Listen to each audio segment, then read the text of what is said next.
एक महत्वाकांक्षी ज्ञानी। नैतिकता के बिना बुद्धिमत्ता, बौद्धिक अहंकार और प्रतिष्ठा के बाद का खालीपन। कहानी एक महत्वाकांक्षी ज्ञानी, जो आसमान और नर्क के दूसरे भाग में प्रस्तुत की गई है। नैतिकता और नैतिक प्रतिबद्धता से दूर होने पर बुद्धिमत्ता की सीमाओं पर गहन विचार प्रदान करती है। यह एक गवाही है जो दिखाती है कि जब ज्ञान को अहंकार, शक्ति या आत्म उन्नति के उपकरण के रूप में उपयोग किया जाता है, तो यह मृत्यु के बाद चेतना का समर्थन नहीं करता। आत्मा बड़ी बौद्धिक स्पष्टता, संरक्षित स्मृति और अपनी पहचान की पूर्ण जागरूकता के साथ प्रकट होती है। जीवन में उसने ज्ञान, बौद्धिक उत्पादन और सार्वजनिक मान्यता के प्रति गहन समर्पण किया। हालांकि उसका मुख्य प्रेरक सत्य के प्रति प्रेम या मानव प्रगति में योगदान करने की सच्ची इच्छा नहीं थी, बल्कि व्यक्तिगत महत्वाकांक्षा, प्रतिष्ठा और दूसरों पर महसूस की गई श्रेष्ठता थी। मृत्यु के बाद यह प्रेरणा नैतिक दुख का सीधा स्रोत बनकर प्रकट होती है। आधुनिक गहन मनोविज्ञान इस स्थिति को समझने में मदद करता है, क्योंकि यह दिखाता है कि प्रदर्शन, मान्यता और बौद्धिक श्रेष्ठता पर पूरी तरह से आधारित पहचान आंतरिक कमजोरी उत्पन्न करती है। जब व्यक्तिगत मूल्य बाहरी दृष्टिकोण पर निर्भर करता है, तो उस दर्पण के खोने से गहरा खालीपन पैदा होता है। आध्यात्मिक स्तर पर, जहां न तो ताली होती है, न ही उपाधियां और न ही प्रतिस्पर्धा, यह संरचना ध्वस्त हो जाती है।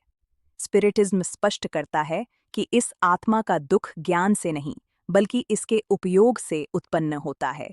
बुद्धिमत्ता एक तटस्थ उपकरण है। यह उस इरादे के अनुसार ऊंचा उठाती है या बंदी बनाती है जो इसे निर्देशित करता है।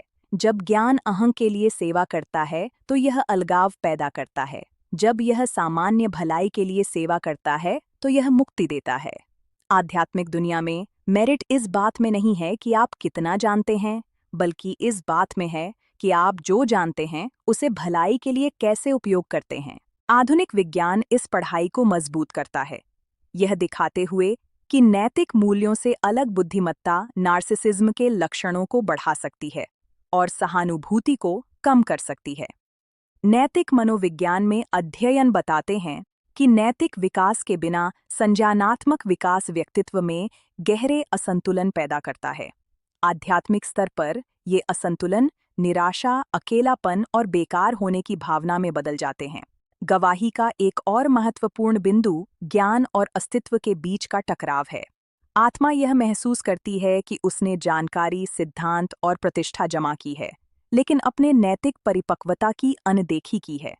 चेतना यह पहचानने लगती है कि असली देरी बौद्धिक नहीं, बल्कि नैतिक थी। यह पहचान दर्द उत्पन्न करती है, लेकिन वास्तविक सीखने के लिए रास्ता खोलती है। स्पिरिटिज्म सिखाता है कि यह स्थिति स्थायी नहीं है। जैसे जैसे आत्मा समझती है कि ज्ञान को विनम्रता, सेवा और जिम्मेदारी के साथ होना चाहिए, आंतरिक पुनः निर्देशन की प्रक्रिया शुरू होती है। पहले आत्मा को पुष्ट करने के लिए उपयोग की गई बुद्धिमत्ता मरम्मत और सहायता का उपकरण बन सकती है। यह वर्णन एक अत्यंत वर्तमान संदेश लाता है।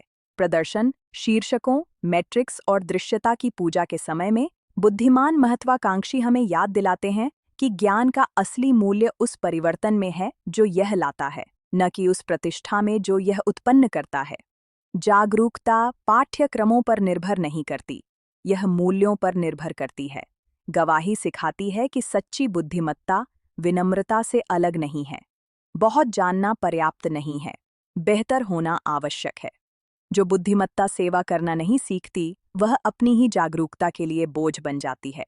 इस रिलेटो पर विचार करना वर्तमान में प्रेरणाओं की पुनरावलोकन का निमंत्रण है। सेवा की भावना के साथ ज्ञान की खोज करना, बौद्धिक विनम्रता को विकसित करना और ज्ञान का उपयोग करके वर्तमान में दुखों को कम करना बाद में खालीपन से बचने का सबसे सुरक्षित तरीका है। जब ज्ञान नैतिकता में बदलता है, तो चेतना बढ़ती है।